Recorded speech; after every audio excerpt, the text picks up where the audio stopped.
অসুস্থ রোগীদের কোনো রকম অসুবিধের মুখে যাতে না পড়তে হয় এমনকি রাজ্য সরকারের নির্দেশ অনুযায়ী স্বাস্থ্যসাথী কার্ডের সুবিধা দিতে হবে রোগীর পরিবারকে। কোনো রকম অনিয়ম হলে কড়া পদক্ষেপ গ্রহণ করবে জেলা প্রশাসন। সোমবার দুপুরে মালদা জেলার সমস্ত নার্সিংহোম কর্তৃপক্ষের উপস্থিতিতে বৈঠক করে এমনটাই সরাসরি সতর্ক বার্তা দিয়েছেন মালদার জেলা শাসক নিতিন সিংহানিয়া। এদিন ইংরেজবাজার শহরের মালদা টাউন হলে বিভিন্ন নার্সিংহোম কর্তৃপক্ষের সঙ্গে এই আলোচনা সভা অনুষ্ঠিত হয়। তার আগে জেলার বিভিন্ন নার্সিংহোম কর্তৃপক্ষের উদ্যোগে একটি স্বেচ্ছায় রক্তদান শিবিরের আয়োজন করা হয়। জেলা শাসক ছাড়া প্রশাসনের অন্যান্য কর্তারা উপস্থিত হয়েছিলেন। এদিনের বৈঠকে জেলার প্রায় 70টি নার্সিংহোমের মধ্যে 17টি নার্সিংহোমের বিরুদ্ধে রোগীদের সার্বিক পরিষেবার দেওয়ার বিস্তর অভিযোগের কথাও প্রশাসনের কর্তারা লিস্ট দিয়ে বুঝিয়ে দেন।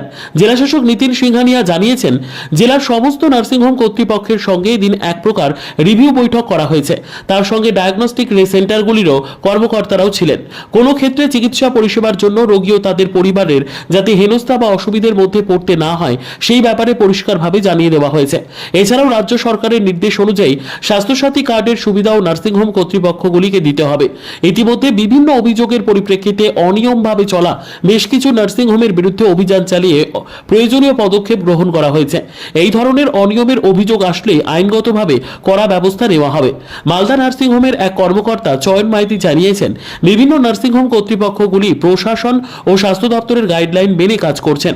স্বাস্থ্যসাথীর সুবিধে না দিলে সেই সব নার্সিংহোমের ক্ষেত্রে ব্যবস্থা নেওয়ার কথা প্রশাসন জানিয়ে দিয়েছে। যারা এতদিন করেননি প্রাথমিকভাবে সেই সব নার্সিংহোমগুলিকে সতর্ক করা হয়েছে। আমাদের এটা রেগুলার রিভিউ হয়, যতগুলো private nursing homes, diagnostic centres পুরো জেলার আমরা তাদেরকে নিয়ে রিভিউ করেছি এবং যে আমাদের ডিস্ট্রিক্ট সার্ভিল্যান্স টিম ইন্সপেকশনস করছে, যেখানে এখানে ঘাটতি পেয়েছে আমরা স্ট্রং অ্যাকশন নিয়েছি, কিন্তু বাকিদেরকেও সেই গ্যাপসগুলোর ব্যাপারে জানিয়ে দেওয়া এবং যাতে কোনো গ্যাপ না থাকে, পেশেন্ট সার্ভিসেস মানে ইমপ্রুভ হয় এবং কোনো পেশেন্টের কোনো অসুবিধা না হয় কোনো প্রাইভেট হেলথ ফেসিলিটিতে গিয়ে। স্বাস্থ্যসাথী যে গভর্নমেন্টের প্রোটোকল আছে সেটা যাতে 100% ফলো করা হয় সেটা নিয়ে আজকে রিভিউ ছিল।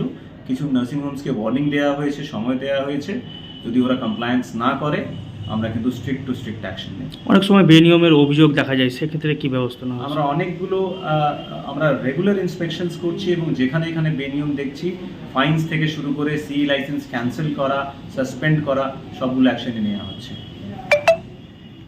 এর সঙ্গে আলোচনা করলো, কি কি বিষয় উঠে আসলো এখানে? বিষয়গুলো উঠে এলো যে নার্সিংহোমের স্বাস্থ্যসাথীতে পেশেন্ট অ্যাডমিশন অবশ্যই করতে হবে।